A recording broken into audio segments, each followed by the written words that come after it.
എൻ്റെ കൂടെ വർക്ക് ചെയ്യുന്ന ഒരു സാറിനായിരുന്നു, ആഷിഖ് എന്ന സാറിൻ്റെ പേര്. ആ സാറ് ഒരു വർഷം പഠിപ്പിക്കാൻ പോകുന്ന ഓൺലി 2000 സ്റ്റുഡൻസ്.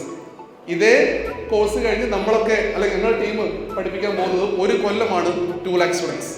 സോ ഒരു ഇയറിലേക്ക് നോക്കുന്ന സമയത്ത് അത്രത്തോളം ഒരു മാസ് നമ്പറിലേക്ക് ഞങ്ങളുടെ ക്ലാസ്സുകൾ എത്തുക, അല്ലെങ്കിൽ ഞങ്ങളുടെ ഐഡിയകൾ എത്തുക, ഞങ്ങളുടെ കമ്മ്യൂണിക്കേഷൻ എത്തുക എന്ന് പറയുന്നത് വളരെ സാറ്റിസ്ഫാക്ഷൻ തരുന്നതും വളരെ അഭിമാനം തരുന്ന ഒന്നാണ്.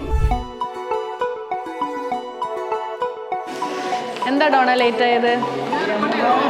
എന്താ ഡോണ വെറുതെ കെട്ടിട്ട് ഇങ്ങനെ തറ കിട്ടും, എന്നിട്ട് അത് ചവിട്ടി പൊട്ടിക്കരുത്.